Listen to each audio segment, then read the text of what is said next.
In October 1889, a traveling photographer named Thomas Whitmore arrived in the remote mountain town of Harlan, Kentucky, carrying his equipment on a mule-drawn cart.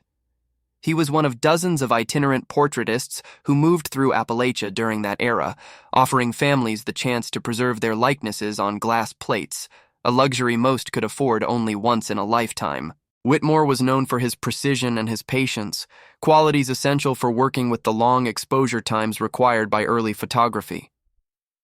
On the morning of October 14th, he set up his camera in the home of the Callahan family, a modest timber frame house nestled in a hollow 3 miles from town. The family had requested a portrait of their 3 daughters, Martha, age 16, Caroline, age 14, and Ruth, age 11.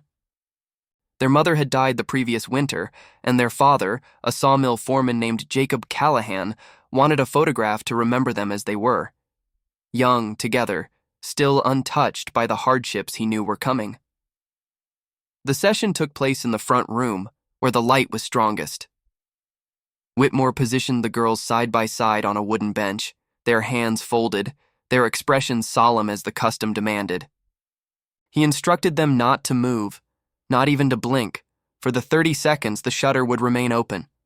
Then he disappeared beneath the black cloth, adjusted the lens, and exposed the plate. What he captured that day would not be examined closely until 3 weeks later, when he developed the image in his makeshift darkroom in Lexington. At first glance, it was an unremarkable portrait. 3 pale girls in dark dresses, their faces clear and centered. But when Whitmore leaned closer with his magnifying loupe, studying the fine details as he always did before delivering prints, he noticed something that made him set the glass plate down and step back from the table.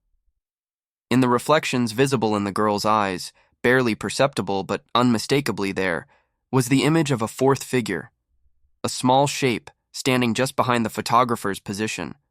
A child. Check if you're already subscribed to this channel, because every story we uncover here is a fragment of history that was never meant to be forgotten, and you'll want to be here when the next one surfaces. Thomas Whitmore was not a superstitious man. He had spent 6 years documenting faces across 3 states, and he understood the mechanics of light, reflection, and optics better than most.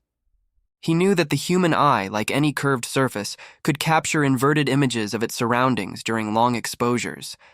He had seen reflections of windows, lamps, even his own silhouette in portraits before. But this reflection was different. It was too defined, too deliberate. He returned to the plate again and again over the next 2 days, each time hoping his eyes had deceived him. But the image remained, a small figure in a pale dress, its proportions consistent across all 3 girls' eyes. The angle suggested it had been standing approximately 4 feet behind him, slightly to the left. And yet Whitmore was certain, absolutely certain, that no one else had been in that room. On October 18th, he wrote to Jacob Callahan, informing him that the portrait was ready, but that there was a peculiarity he wished to discuss in person.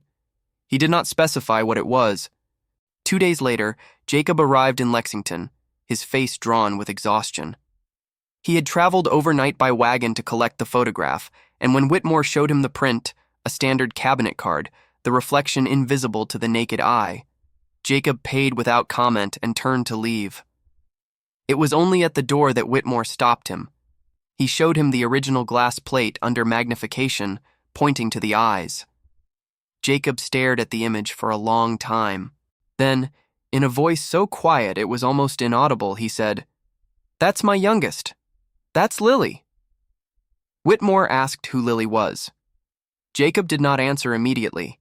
He simply took the plate, placed it carefully in his coat, and said he would pay double if Whitmore never spoke of this again. Then he left. But Thomas Whitmore did speak of it. Not immediately and not widely. But he kept a journal, and in it, he recorded everything Jacob Callahan told him before he walked out that door. He wrote that Lily Callahan had been the 4th daughter, that she had died in July of that same year, 3 months before the photograph was taken, that she had been 9 years old, and that her body had been buried in the churchyard in Harlan, in a grave her father visited every Sunday. Whitmore never returned to Harlan. He continued his work across Kentucky and Tennessee for another 11 years, but he never photographed the Callahan family again. The glass plate, according to his journal, remained in Jacob's possession. The print was destroyed, and for more than a century, the story existed only as a marginal note in the private records of a traveling photographer whose work was largely forgotten after his death in 1903. It resurfaced in 1994 when a descendant of Thomas Whitmore donated his journals and a collection of glass plates to the Appalachians Studies Center at the University of Kentucky. Among them was a single plate labeled in faded ink, Callahan Sisters, Harlan, Oct. 1889. The reflection was still there. So was the notation in the journal. Fourth figure confirmed, Lily Callahan, deceased July 14, 1889. The university cataloged the item and moved on. But in 2003, a graduate student named Rebecca Hale, researching post-mortem photography practices in Appalachia, found the plate and began asking questions. She cross-referenced death records, census data, and church archives in Harlan County. What she discovered was this: Lily Callahan had indeed existed. She had indeed died in July 1889. But the circumstances of her death had been recorded in a way that made Rebecca stop, reread the documents, and contact the county clerk's office for clarification. Because according to the official inquest report, Lily Callahan had not died of illness. She had not drowned or fallen or been kicked by livestock, the common tragedies of rural childhood. The report, filed by the county coroner on July 16th, stated that she had died of internal injuries sustained in a manner consistent with deliberate force. And the report named a suspect. It named her father. Jacob Callahan was 41 years old in 1889, a widower, and the supervisor of a lumber operation that employed 16 men in the hills east of Harlan. By all surviving accounts, he was a competent foreman and a silent, austere man who attended church but rarely spoke. His wife, Nora, had died in February of that year after a brief illness, leaving him to care for 4 daughters on his own. Neighbors recalled that he managed the household with the same rigid efficiency he applied to the mill. Meals at fixed hours, chores distributed by age, no deviation from routine. Lily, the youngest, was described in later testimonies as a gentle child, small for her age, prone to humming while she worked. She had light hair and a habit of standing too close to people when she spoke, as though afraid they might walk away. Her older sisters looked after her, Martha in particular, who had assumed many of their mother's duties after Nora's death. The family was poor, but not destitute. They had a house, land, and a modest income. By the standards of Harlan County in 1889, they were stable. On the afternoon of July 14th, a Sunday, Jacob and his daughters returned from church just after noon. A neighbor, Mrs. Abilene Ross, saw them walking up the path toward their house and later testified that nothing seemed unusual. The girls were quiet, as they always were in their father's presence. Jacob carried his Bible under one arm. They went inside and Mrs. Ross went about her own business. At approximately 4:00 p.m., Martha Callahan appeared at Mrs. Ross's door. She was 16 years old, and she was not crying. According to Mrs. Ross's testimony, Martha stood on the porch and said, in a flat, careful voice, "Mrs. Ross, my sister is hurt. My father says to fetch the doctor." Then she turned and walked back toward her house without waiting for a reply. Dr. Edwin Morse arrived at the Callahan home 40 minutes later. He found Lily lying on her bed in the room she shared with Ruth. Her eyes were closed. Her dress had been changed. Jacob stood in the doorway, his hands clasped behind his back, and told the doctor that Lily had fallen down the stairs that afternoon. He said she had complained of pain in her stomach and then stopped breathing. Dr. Morse examined the body.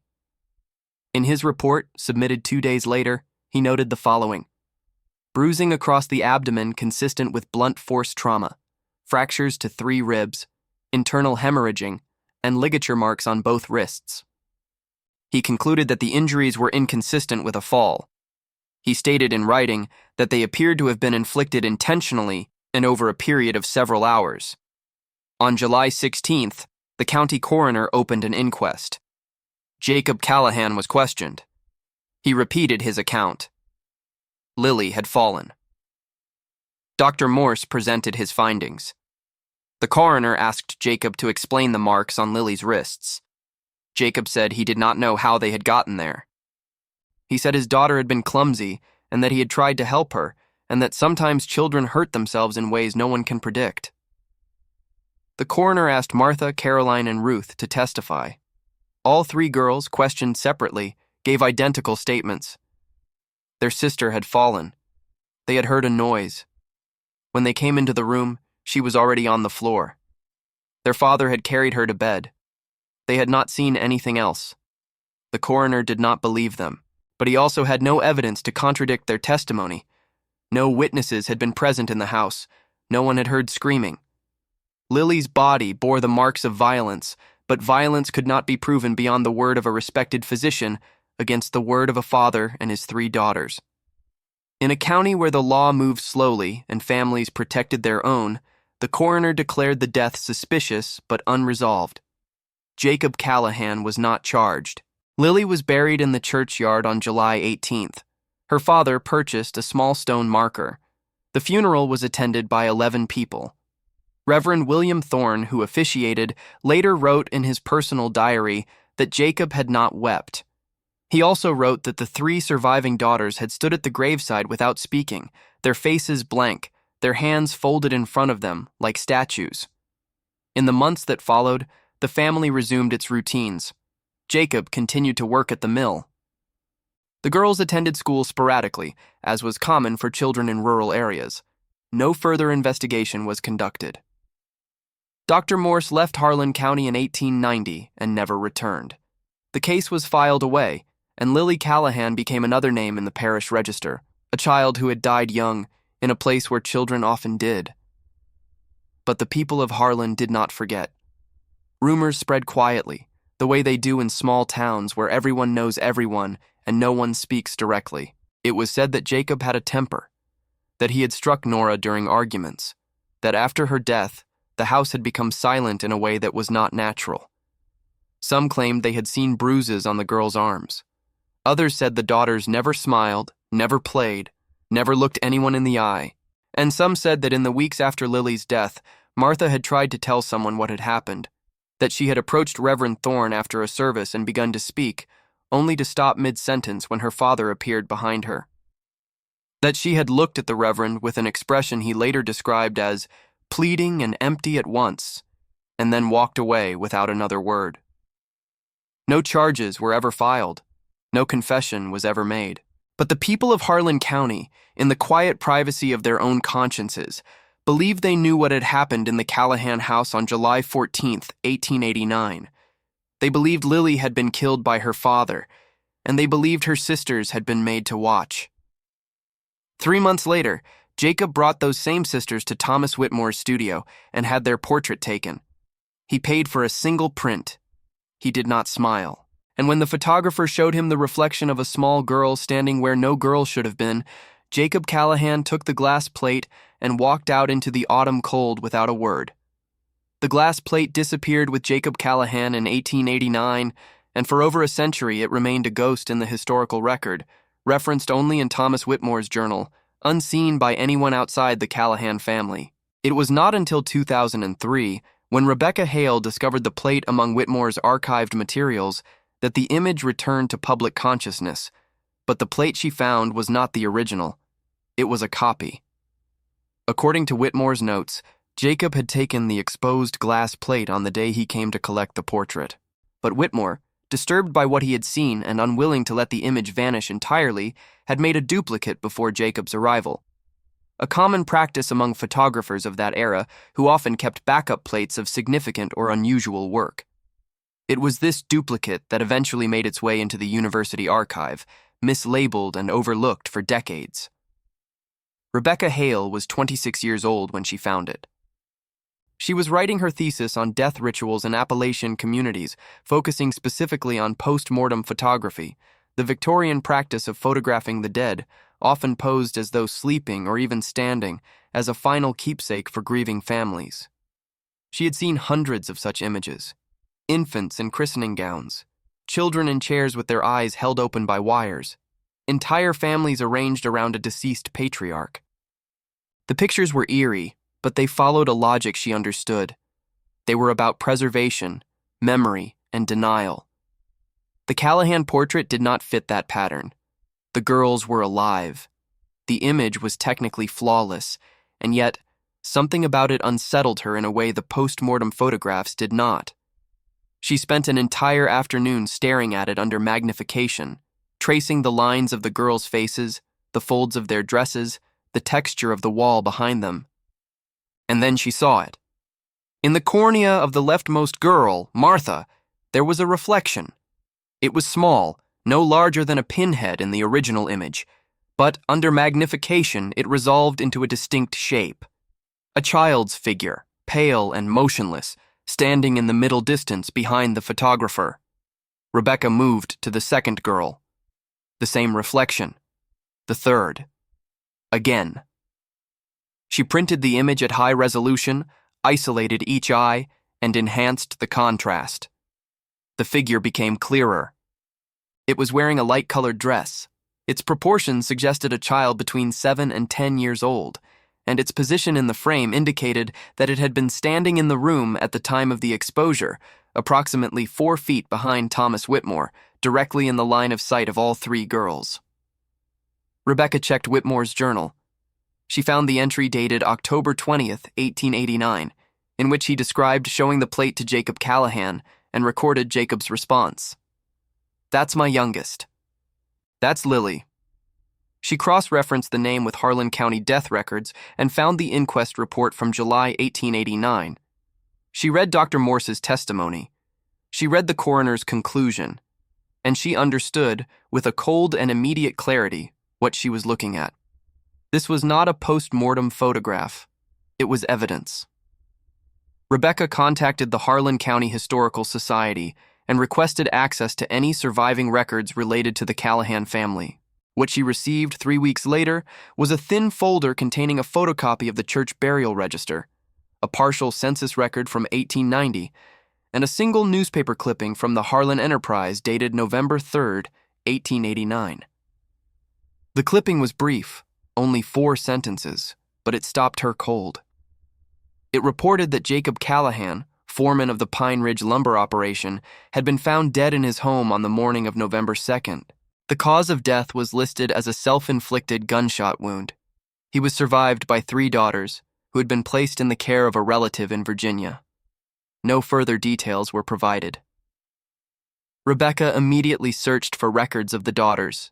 She found a reference to Martha Callahan in a 1900 census document living in Abingdon, Virginia, employed as a seamstress. Caroline appeared in a marriage record from 1895. Ruth's name surfaced in a school enrollment ledger in 1892, but after that, the trail went cold. None of the sisters appeared in census records after 1910. No death certificates could be located.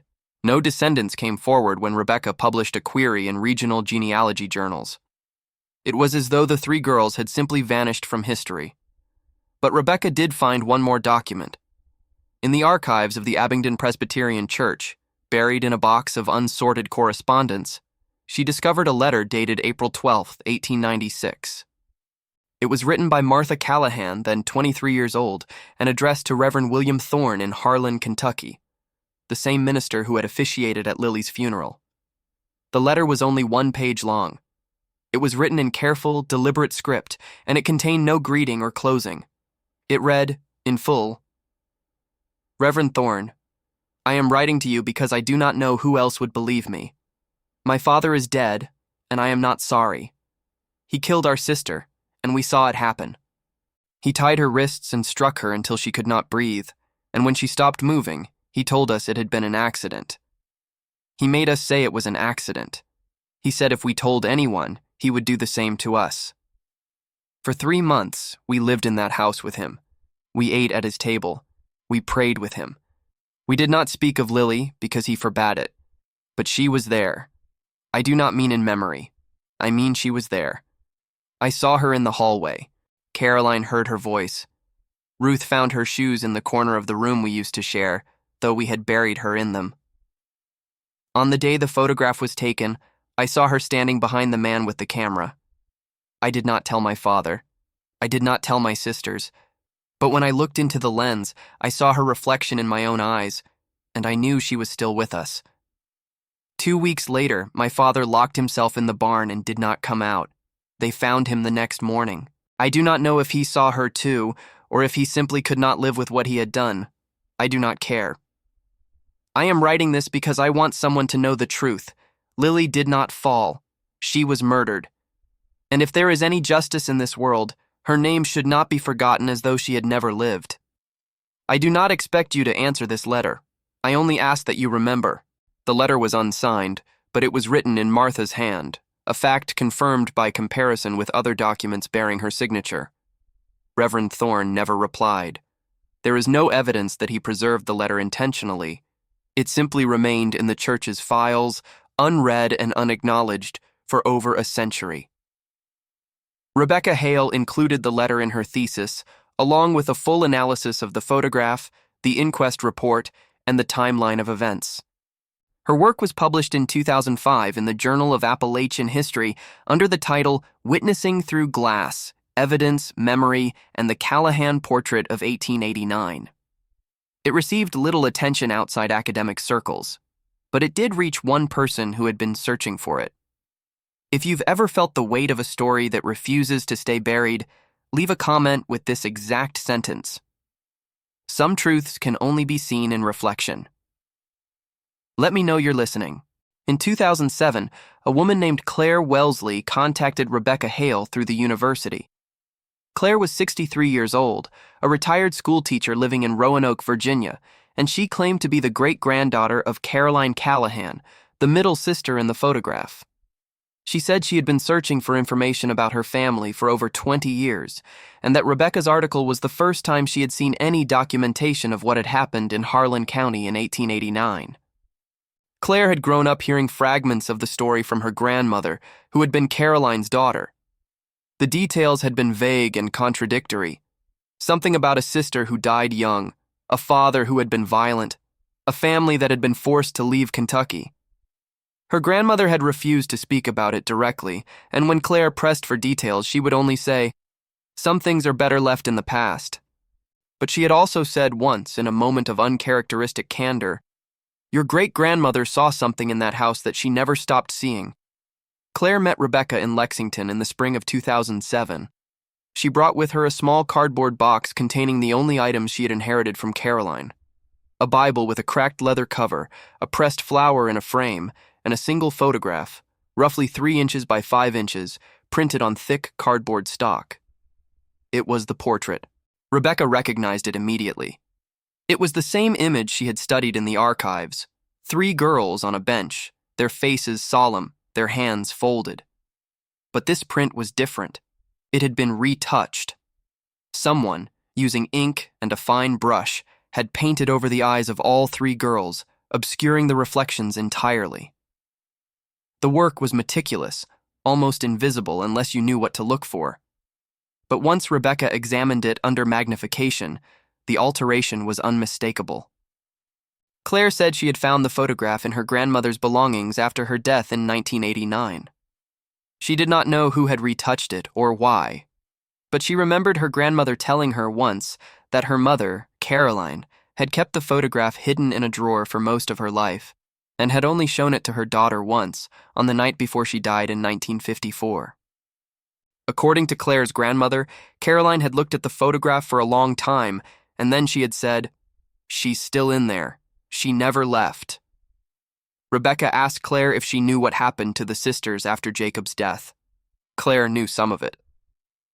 After Jacob was found dead in November 1889, the 3 girls had been sent to live with their mother's sister, a widow named Agnes Pritchard, in Abingdon, Virginia.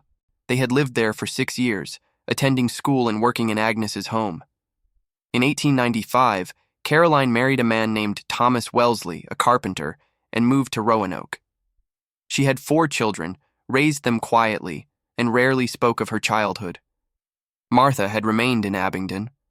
She never married. She worked as a seamstress until her death in 1931, at the age of 58. She lived alone. According to one surviving record, a probate document filed after her death, she left behind a single request: that she be buried in Harlan, Kentucky, next to her mother and her sister Lily. The request was not honored. She was buried in Abingdon, in an unmarked grave. Ruth, the youngest of the 3 surviving sisters, disappeared from all records after 1901. The last mention of her name appeared in a letter from Agnes Pritchard to a church administrator asking for assistance in locating Ruth, who had left the house without warning in the spring of that year. She would have been 23 years old. No records of her marriage, her death, or her whereabouts have ever been found. Claire said she had tried to find out what happened to Ruth. She had contacted genealogical societies, searched census records, and posted inquiries in online forums for years. But Ruth Callahan had simply vanished. Claire believed, though she could not prove it, that Ruth had changed her name, left Virginia, and deliberately erased her connection to the family. She believed Ruth had been running from something. Rebecca asked what Claire thought the photograph meant. Claire was quiet for a long time. Then she said, "I think my great-grandmother was telling the truth. I think Lily was in that room when the picture was taken. Not her body, her presence.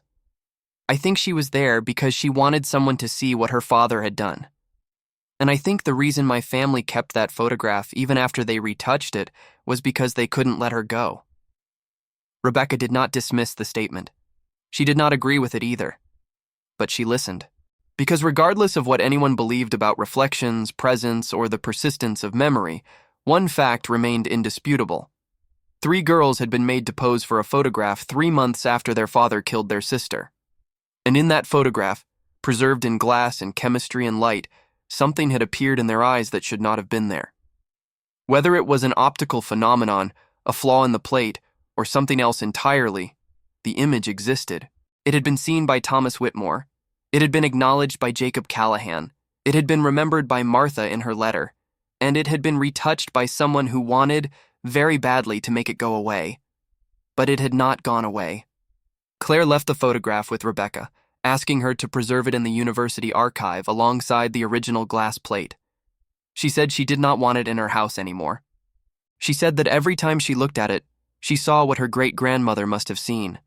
3 children forced to sit still and silent while their father arranged them like objects on a shelf. And behind them, unseen by everyone except the lens, a 4th child who had already been erased once and refused to be erased again. Rebecca accessioned the photograph into the archive in June 2007.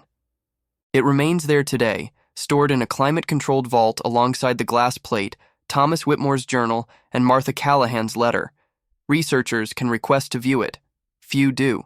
Those who have described it as unsettling, though most cannot articulate why. The retouching is nearly invisible. The girls' faces are calm. The composition is ordinary.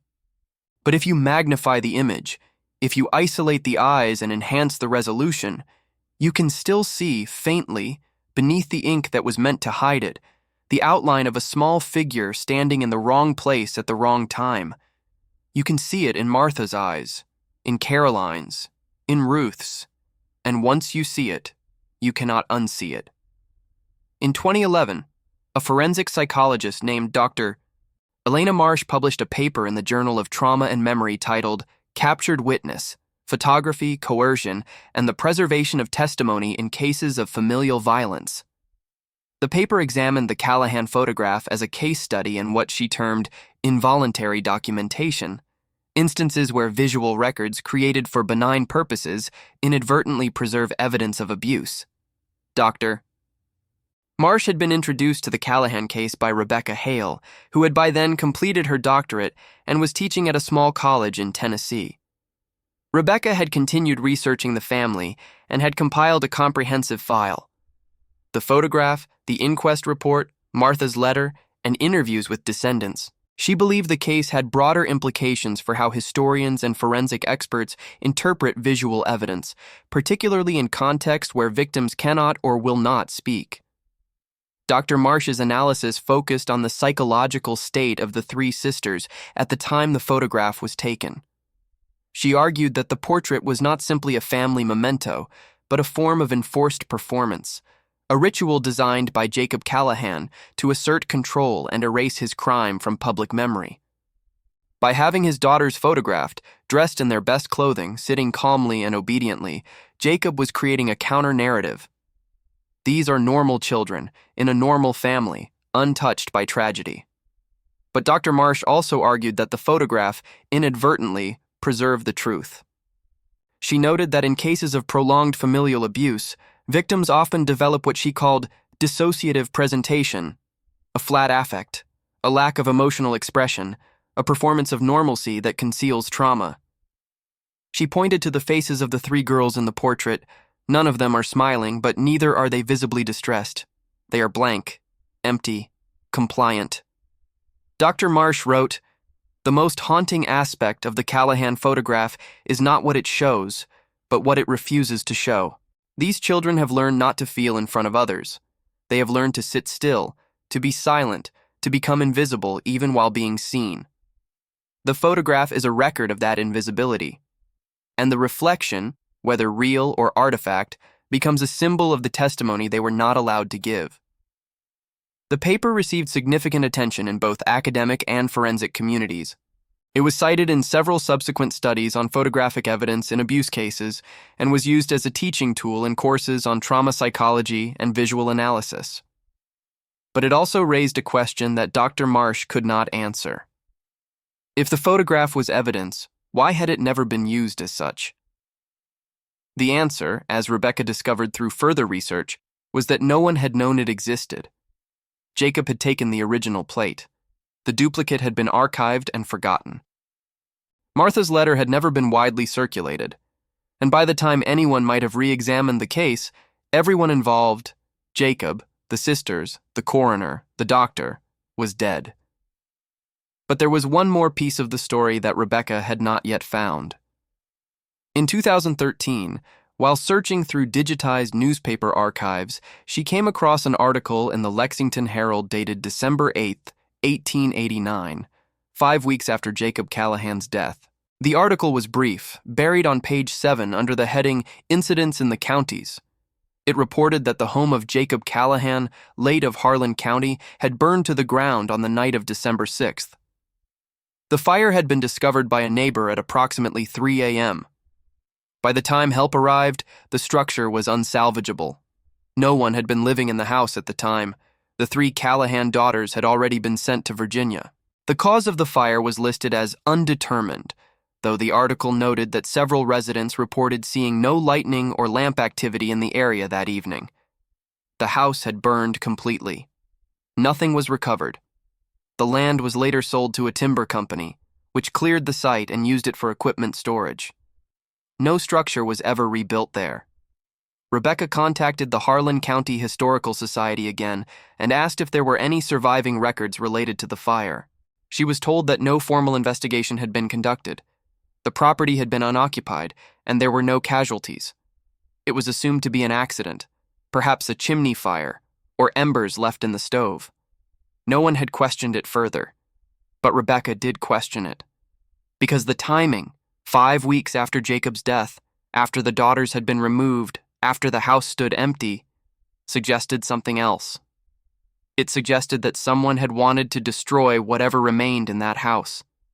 Someone who knew what had happened there. She contacted Claire Wellesley and asked if her grandmother had ever mentioned the fire. Claire said she had not. But she remembered one thing her grandmother had told her years ago, when Claire had asked why the family had never returned to Harlan. Her grandmother had said, "There was nothing left to return to. Everything that needed to burn, burned." Rebecca asked what she meant. Claire said she didn't know.